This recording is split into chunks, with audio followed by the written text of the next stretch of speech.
All right, well, welcome, volunteers. Thank you for signing up to help out for our Easter Carnival. We hope that many new families will come to church this Easter Sunday. Through this video, we're going to cover mainly three areas. Number one, the purpose of our Easter Carnival. And number two, volunteers' behavior. And number three, directions for how to check in on that Easter Sunday.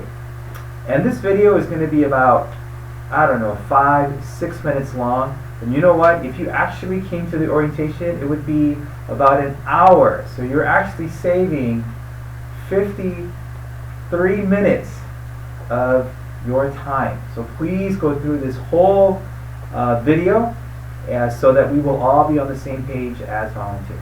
Okay. So number one, purpose for Easter Carnival. The purpose for Easter Carnival are three things. Mainly, it's for evangelism.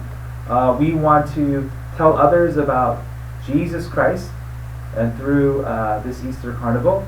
Number two is fellowship. We want to create a fun environment for everyone to spend time together. And number three is for love. That we want to show Christ-like love to the people that come and attend. So that is the purpose of our Easter Carnival. Second, we're going to cover about the volunteers' behavior. This is our heart and attitude towards the children and new families. And this is very important for all of us so that we can take care of the people that come and make it fun for everyone, right? So one of the things that we want to do as volunteers is to show a lot of energy and enthusiasm. Your energy is key to making games and rides a lot more fun for the kids. The next is to be fair to all. We want to treat every child with special care and be fair to all. We don't want to play favoritism during this event. Each child should get equal turn for all the rides and games and things like that. And this will go a long way for the parents too, especially for new parents and new visitors, that if we treat everyone fairly, they will see it as something that is very healthy and good. Next, we have some general guidelines, and I think for Treehouse, and I think it will be good for us too as well. I'm just going to list them. One guideline that's good is being fair and polite to others. That's a good general guideline.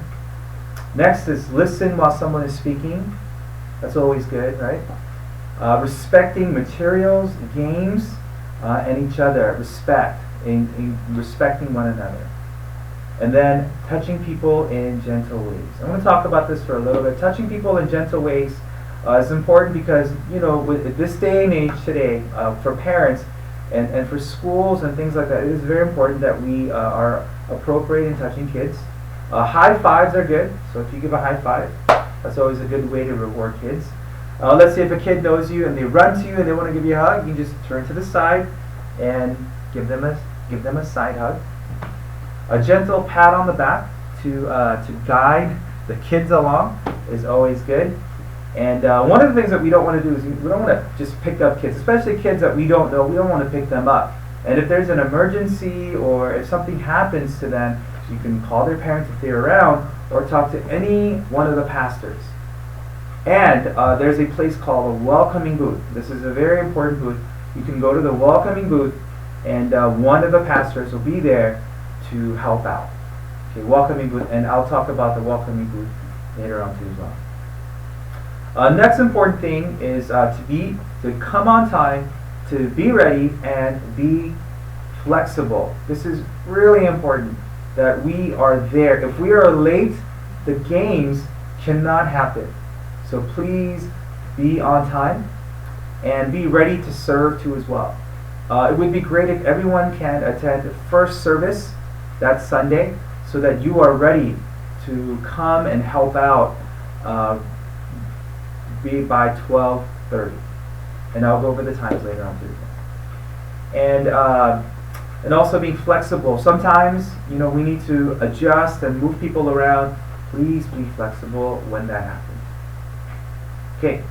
Now lastly, this is the area that is very important to everyone. Volunteers, how to check in to your stations or your games.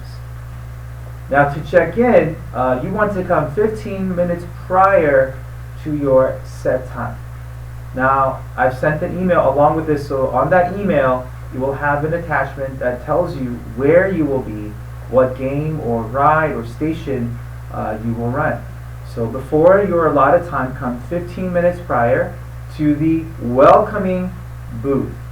And at the welcoming booth, someone will check you in and help you to get to your area. And whatever supplies you need, that will be there too as well. And this welcoming booth is on the sanctuary side where the prayer room is, so please go to that side and you'll see a tent for that. And you'll come and just sign in and we'll get you started. And again, I remind you, if you don't come in and check in at the welcoming booth, kids cannot play those games because no one will be there. So please remember to sign in.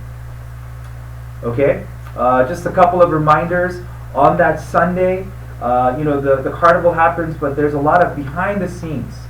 And that morning from 7 a.m. to about 9:30 a.m., people will come and set up the entire Easter Carnival, the bones of it.